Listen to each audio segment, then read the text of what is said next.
Hello everyone, সবাই কেমন আছো? আশা করি সবাই খুব ভালো আছো। এটা হচ্ছে ২১ দিনে আমার মেয়ের ষষ্ঠী পুজো হচ্ছে। মানে আমি মন্দিরে নিয়ে যাচ্ছি ষষ্ঠী পুজোর জন্য। আগের ব্লগে তো বলেই দিয়েছি যে আমার মেয়ে হয়েছে। আর এখন আমি বাপের বাড়িতে যেহেতু আছি তাই মন্দিরে নিয়ে গিয়ে ষষ্ঠী পুজো করাবো।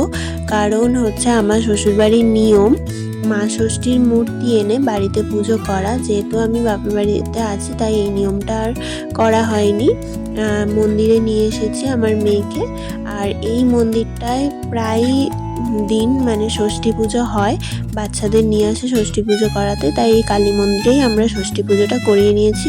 ওর বাবা আর পিসি এসেছে আর আমার বোনও ছিল, চারজনে মিলে গিয়েছিলাম আমার মেয়েকে নিয়ে। তো আমার মেয়ের ডাকনাম হচ্ছে তিতলি। এই মন্দিরের সাথে আমার অনেক স্মৃতি জড়িয়ে আছে। ছোটবেলায় প্রায়ই যেতাম এই মন্দিরে, প্রায় প্রত্যেক দিনই বলা যায় মায়ের আরতি দেখতে।